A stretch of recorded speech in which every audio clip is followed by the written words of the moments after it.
오늘 에스겔서 10장 9절에서 22절까지 보겠습니다. 오늘 본문에는 하나님을 호위하고 섬기는 천사들의 모습이 나옵니다. 에스겔 1장에서는 네 생물로 표현되었고요. 오늘 본문에서는 그룹들로 표현이 되었습니다. 이 네 생물과 네 그룹은 동일한 천사들입니다. 왜냐하면 이 바퀴들이 똑같고요. 또 바퀴들 안에 다른 바퀴들이 있는 게 동일합니다. 그리고 1장과 에스겔서 10장에 나오는 천사들, 네 생물도 그렇고 오늘 그룹도 그렇고 주위로 눈이 가득한 게 동일한 모습입니다.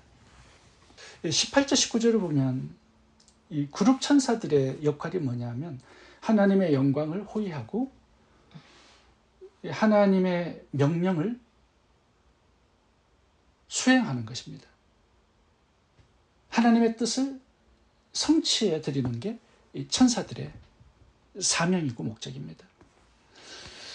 오늘 본문 보시면 이 그룹 천사들이 하나님을 호위하면서 성전 문지방에서 성전 동쪽 문으로 하나님을 호위하면서 이제 성전을 빠져나가는 모습을 볼 수 있습니다. 하나님이 이제 성전을 완전하게 떠나시는 거죠. 오늘 본문을 통해서 세 가지 교훈을 살펴보겠습니다. 첫 번째, 성도들은 하나님의 눈앞에서 살아야 합니다. 12절 읽겠습니다.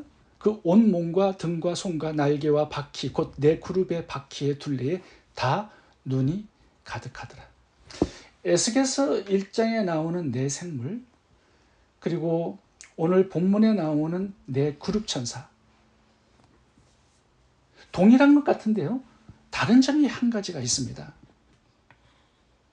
에스겔서 1장에 본 네 생물에는 바퀴에만 눈이 가득했다라고 나옵니다. 근데 오늘 본문에 나오는 네 그룹 천사들을 보면 바퀴에만 눈이 가득한 게 아니라 12절을 봐보세요. 온 몸에 눈이 가득합니다. 온 몸. 12절 보겠습니다. 그 온 몸과 등과 손과 날개와 바퀴 곧 네 그룹의 바퀴의 둘레에 다, 여기 다라는 단어가 중요해요. 눈이 가득하더라. 그러니까 바퀴에만 눈이 가득한 게 아니라 온 몸이 전부 다 눈이에요. 온몸 전체에 눈이 가득합니다. 이거는 무엇을 의미하는 걸까요? 하나님께서 성도들의 생활과 마음, 생각, 일거수일투족을 자세하게 보시고 감찰하신다라는 의미입니다. 천사들을 통해서 그렇게 하고 계시다라는 거예요. 하나님께서 천사들에게 눈을 가득하게 하신 것은 성도들을 보호하고 감찰하고 필요가 무엇인 것을 하나님께 알려드리고 이런 일을 하라고 눈을 가득하게 주신 거예요. 그러니까 시편 17편에 보시면 하나님께서 성도들을 불꽃 같은 눈동자로 지켜보신다는 내용이 있습니다. 천사들을 통하여서 그렇게 하시는 거죠. 예레미야 12장 3절도 읽어보겠습니다. 여호와여, 주께서 나를 아시고 나를 보시며 내 마음이 주를 향하여 어떠함을 감찰하시오니. 하나님께서 감찰하시는데 내 마음, 내 생각, 주를 향한 나의 마음이 어떠한지를 감찰하고 계신다라는 거예요. 욥기 28장 24절에도 동일한 내용이 납니다. 이는 그가 땅끝까지 감찰하시며 온 천하를 두루 보시며. 하나님께서 온 천하를 감찰하시는데 특별히 하나님 사랑하시는 당신의 백성들, 성도들을 불꽃 같은 눈동자로 보시고 감찰하고 계신다라는 거예요. 그렇다면 왜 하나님께서 오늘 본문에 천사들의 몸에 눈이 가득한 것을 환상으로 에스겔에게 보여주시는 걸까요? 왜요? 이스라엘 백성들이 왜 죄악의 삶을 살아가고 우상 숭배하고 음행을 하면서 하나님을 떠나 살아가는지 그 이유를 알려주시기 위해서 그런 것입니다. 왜 이스라엘 백성들이 불순종하면서 죄악 가운데 살아갔을까요? 하나님이 이렇게 보신다라는 것을 의식하지 못했기 때문이에요. 여러분, 제가 여러분들을 밤에도 막 불꽃 같은 눈동자로 제가 카메라를 가지고 쳐다보고 있으면 여러분 범죄하겠습니까? 절대로 범죄하기 어려워요. 누가 보고 있으면. 그러니까 누가 안 보고 있다라고 생각하니까 은밀하게 죄를 범하게 되는 것입니다. 여러분, 온 세상 사람들이 나를 다 보고 있다고 생각해 보세요. 내가 음행할 수 있겠습니까? 거짓말하고 범죄할 수 있겠습니까? 못해요. 이게 안 본다고 생각하기 때문에 내가 마음껏 은밀하게 죄를 짓는 거예요. 여러분, 내 생각과 마음도 마찬가지예요. 누가 보고 있지 않다고 하니까 마음대로 나쁜 생각들을 하게 되는 거죠. 언어도 그래요. 뭐 남이 안 본다고 생각하니까 마음대로 부정적으로 또 말도 하고 원망불평도 하고 그렇게 되는 것이죠. 하나님은 당신의 백성들을 주시하십니다. 일거수일투족을 감찰하고 계세요. 하나님의 눈이 나를 향하여 시퍼렇게 살아있다는 것을 우리가 의식하면서 살아가야 합니다. 그래야 범죄가 조금 줄어들게 되어 있습니다. 이스라엘 백성들이 우상 숭배를 하는 이유가 뭐예요? 하나님의 성전에 우상을 갖다 놓고 우상 숭배를 하는 이유가 한 가지가 있습니다. 그 이유는 마음대로 성관계를 할 수 있기 때문에 그래요. 바알신을 숭배하면서 그 의식 가운데 하나가 성전 창기들과 마음대로 성관계를 할 수 있는 성적인 쾌락 때문에 그렇게 하는 거거든요. 근데 하나님은 그 장면도 보고 계신다라는 사실이에요. 가인이 동생 아벨을 돌로 쳐 죽였습니다. 근데 돌로 쳐 죽인 장소가 어디냐면 들로 끌고 나가서 아무도 보지 않는 어느 비밀한 장소에서 동생을 돌로 쳐 죽인 거예요. 가인이 하나님이 보신다라는 거 의식하지 못했습니다. 그러니까 마음대로 범죄하게 되는 거죠. 다윗도 봐보세요. 밧세바를 자기 침실로 끌어들여서 음행을 합니다. 하나님이 그거 보지 않고 계셨을까요? 하나님이 보고 계셨어요. 근데 다윗은 그걸 보지 못합니다. 하나님의 눈을 보지 못해요. 임신을 시켰어요. 이게 이제 들통나게 생겼습니다. 그러니까 전쟁에 나가 있는 남편을 끌어들여서 억지로 동침하게 합니다. 그것도 실패하자 천부살인을 하죠. 너무너무 악합니다.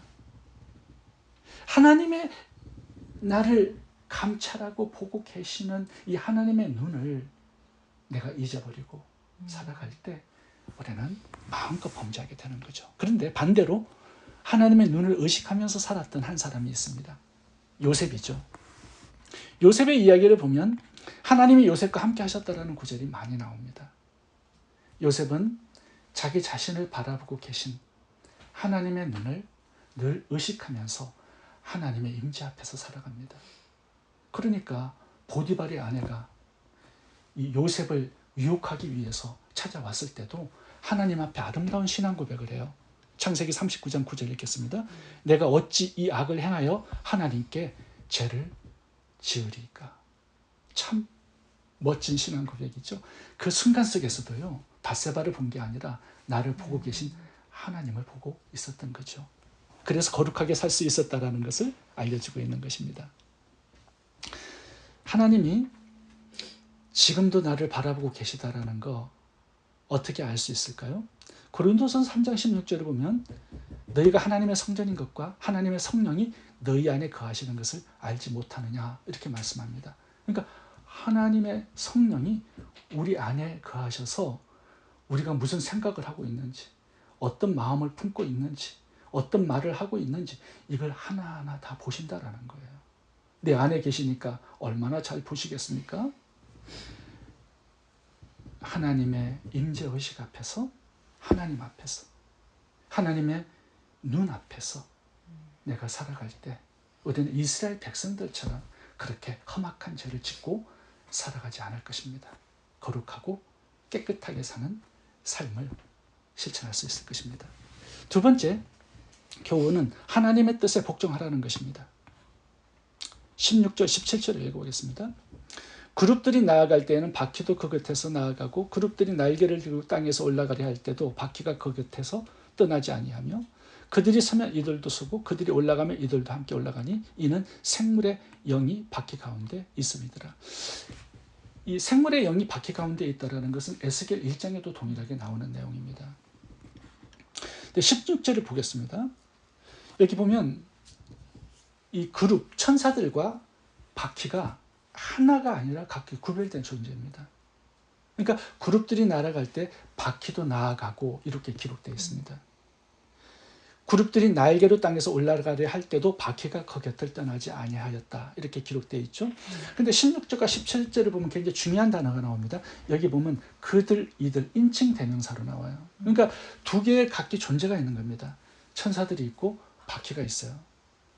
그런데 이 두 존재들이 각기 다른 존재들이지만 하나로 일치하고 연합해서 하나로 움직이는 것을 볼 수가 있습니다. 따로 떨어져 움직이지를 않아요. 한 방향. 예, 한 방향으로 갑니다. 그룹들이 가면 바퀴도 가고 바퀴가 이렇게 가면 그룹들도 따라갑니다.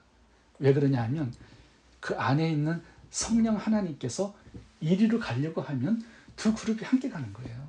그러니까 여기에 움직이는 주체가 누구냐면 성령 하나님이십니다. 성령 하나님께서 이제 성전을 떠나세요. 그러니까 이 그룹들과 바퀴도 같이 떠나는 겁니다.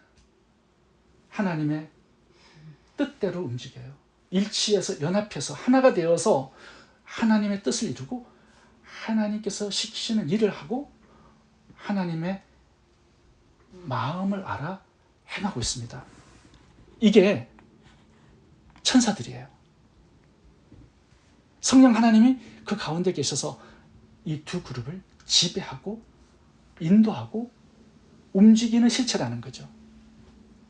한 마음 한 뜻으로 하나님께서 원하시는 방향으로 가고 하나님께서 원하시는 일을 수정돌고 있습니다. 이것이 천상세계의 모습이고 이것이 천사의 모습이라는 것을 알려주고 있는 것입니다. 철저하게 성령 하나님의 뜻과 지배와 인도에 연합하고 순종해서 살아갑니다. 그렇다면 오늘 본문에서 왜 하나님께서 이 천사들의 모습을 에스겔에게 환상으로 보여주시는 걸까요? 동일한 이유 때문에 그래요. 이스라엘 백성들의 타락과 멸망이 어디에서 비롯되었는지를 알려주기 위해서 그런 것입니다. 성령님의 지배, 인도에 순종하지 않았기 때문이에요. 이스라엘 백성들은 하나님의 말씀을 가진 백성들입니다. 선지자들, 제사장을 통하여서요, 하나님의 말씀을 어릴 때부터 암송하고 배운 사람들이에요. 근데 문제는 뭡니까? 이게 지식뿐이고 이게 내 삶에서 내가 순종할 말씀은 아니야. 그러니까 지식과 행동이 따로따로 놀아요. 천사들은 그렇지 않다라는 거죠. 하나님의 말씀을 알면 하나님의 말씀에 지배받고 움직이고 연합하고 일치가 되어서 하나님의 말씀에 순종하고 뜻을 이루는 그런 백성이 되어야 되는데 이스라엘 백성들은 하나님의 말씀을 듣지 않습니다. 하나님께 지배받는 인생을 살아가지 않아요. 그러니까 범죄한 백성들이 될 수밖에 없었다라는 것을 알려주고 있는 거죠. 우리가 성령께서 우리 속에 살아계시기 때문에 늘 말씀합니다. 그 말씀을 듣고 하나님의 뜻을 알고 우리가 하나님의 뜻을 선택하고 순종하기를 원하잖아요. 그러면 진리를 행할 수 있는 힘을 성령 하나님께서 주시고 우리를 지배하고 인도해 가실 것입니다. 계시록을 보면 귀 있는 자는 성령이 교회들에게 하시는 말씀을 들을지어다. 이 단어가 굉장히 많이 나옵니다. 말씀하세요. 듣기 원하는 자에게. 순종한 힘을 주세요. 순종하기를 원하고 힘쓰는 자들에게. 하나님의 말씀에 하나가 되고 연합하고 일치해서 하나님의 진리를 행하고 하나님의 뜻을 행하는 하나님의 백성들이 될 수 있기를 바랍니다. 세 번째 교훈은 하나님이 떠나시면 파멸과 죽음이 찾아온다는 것입니다. 18절과 19절을 읽어보겠습니다. 여호와의 영광이 성전 문지방을 떠나서 그룹들 위에 머무르니 그룹들이 날개를 들고 내 눈앞에 땅에서 올라가는데 그들이 나아갈 때에 바퀴도 그 곁에서 함께하더라. 그들이 여호와의 전으로 들어가는 동문에 머물고 이스라엘 하나님의 영광이 그 위에 덮었더라. 이제 18절을 보면 하나님이 떠나시죠. 지성소에서 성전 문지방까지 왔어요. 근데 이제 성전 문지방을 떠나서 그룹들과 함께 성전을 나가는 모습입니다. 어디로 나가냐면 19절 봐보세요. 여호와의 전으로 들어가는 동문에 이르고, 그러니까 동쪽 문에 이르렀어요. 문지방을 떠났어요. 동쪽 성전 입구에 머물러 계십니다. 근데 여기 중요한 단어가 뭐냐면요, 이 19절에 떠나다라는 단어가 제가 원어 사전을 찾아보니까 이게 내부에서 바깥으로 나가는 것을 의미하는 동사입니다. 근데 중요한 게 뭐냐면요, 원어 문법 사전을 찾아보니까 이 단어가 자원해서 나가는 게 아니라 강제로 끌어내다라는 단어예요. 와, 이게 정말 무서운 단어를 썼더라고요. 그러니까 cause to go out, cause to bring out, 나가게 하다, 끌어내다라는 거예요. 그러니까 하나님의 성전에서 하나님을 누가 끌어낸 거예요? 그의 백성들이 끌어낸 겁니다. 우상을 집어넣고 하나님을 끌어내어서 성전을 떠나게 쫓아내버린 거예요. 오늘 이 야차라는 단어가 그 떠나다라는 의미예요. 자동사가 아니라 타동사입니다. 백성들이 하나님을 쫓아낸 거예요. 성전에서, 하나님의 집에서. 18절을 봐보세요. 하나님이 오늘 본문에 머물다라는 단어가 2번 나옵니다. 이제 문지방을 떠났어요. 거기서 머물러요. 얼마나 머물렀는지 모르지만 쉽게 떠나지 못하시는 거예요. 그리고 19절도 봐보세요. 여호와의 전으로 들어간 동문에 머물고. 저는요, 누가 저를 배반하잖아요, 저는 즉시 떠납니다. 뭐 꿈을 쩍거리지 않아요. 미련 두지 않아요. 뒤도 돌아보지 않아요. 뭐 그게 무슨 미련이 남겠습니까? 나를 미워하고 나를 학대하고 나를 쫓아내는 사람, 뭐가 좋아서 머뭅니까? 근데 하나님이 자기를 쫓아내는 백성들, 그 하나님의 집에 떠나기 싫어서 머뭇작거리는 그런 모습이 나와요. 이 머무르다 단어도 제가 원어 사전을 찾아보니까 기대어서다 이 뜻이에요. 와, 하나님이 기대어섰어, 성전에 안 나가려고.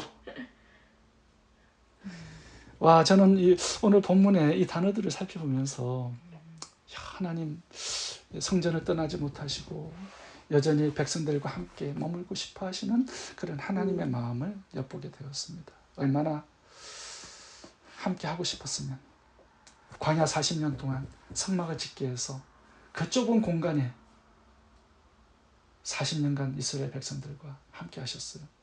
근데 그 백성들이 누굽니까? 하나님을 억세게 반역했던 백성들입니다. 지지리도 불순종하고 하나님을 배반하는 그런 백성들을 하나님 뭐가 좋다고 그렇게 40년 동안 머무시고 이스라엘 백성들과 344년 동안 멸망하기까지 이렇게 머무셨어요. 와, 정말 눈물 나는 그런 이야기입니다. 에스겔서 11장 23절, 내일 성경 본문인데요. 여기 완전히 떠나시는 모습인데 읽어보겠습니다. 여호와의 영광이 성읍 가운데서부터 올라가 성읍 동쪽 산에 머물고. 오늘 본문 19절에서는요, 성전 동쪽 문에 머물렀어요. 근데 내일 11장 23절에 보면 성읍을 떠났고 이제 동쪽 산에 머무십니다. 그래서 예루살렘, 이스라엘 나라를 완전히 떠나서 올라가시는 그런 모습이 내일 본문에 나와요. 자, 그러면 이제 12장부터 하나님께서는 이제 성전에 계시지 않습니다. 그 이후에 이스라엘 백성들은 어떻게 되느냐? 이제 12장 이후부터 보시면요, 나라가 망합니다. 바벨론이 쳐들어와서 불바다가 되게 하고 백성들을 포로로 끌려가는 이야기가 이제 12장 후반부터 나옵니다. 어떤 게 축복입니까? 하나님이 떠나신다면 붙잡아야죠. 꽉 붙잡아야죠. 하나님 우리와 함께 거하고 싶다면 죄를 버려야죠. 회개해야죠. 하나님이 내 속에 끝까지 머물고 싶어 하십니다. 우리가 죄를 범해도. 그런데 영원히 머물지는 않으세요. 더러운 곳에는. 그래서 중요한 것은 죄를 회개하는 겁니다. 순종의 삶을 살아가는 겁니다. 거룩하고 깨끗한 하나님 백성으로서의 삶을 사는 것. 이것이 성도들에게 얼마나 큰 축복인지를 알아야 된다는 거죠. 범죄하잖아요. 하나님 징계하십니다. 344년 동안 하나님 징계하셨어요. 이스라엘 백성들 가난해지고 온역으로 또 외부의 침략을 받아서 고통스러운 인생을 344년 동안 살았습니다. 그 의미는 뭐예요? 죄를 회개하라는 거죠. 하나님을 꽉 붙들라는 거죠. 이 징계가 하나님의 떠나심보다는 훨씬 복된 심판입니다. 하나님 떠나시면 완전한 파멸과 완전한 죽음밖에 남는 것이 없다는 걸 알아야 돼요.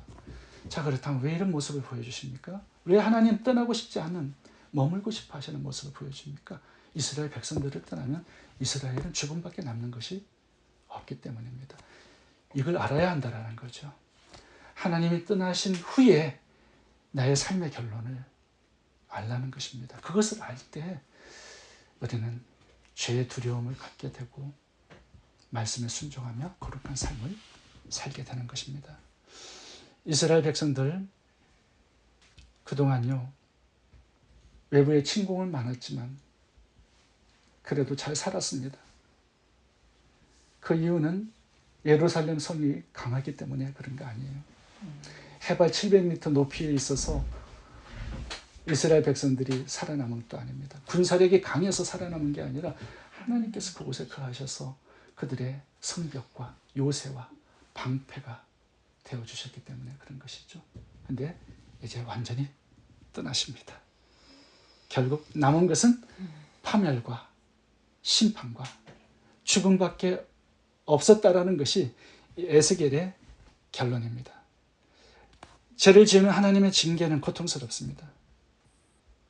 이 징계는요, 하나님께서 우리 속에 계속 머물고 싶다라는 마음을 전하시는 것입니다. 이스라엘 백성들처럼 사울왕, 가룟유다, 라오디게아 교회처럼 하나님의 떠나심을 가볍게 여기지 않기를 바랍니다.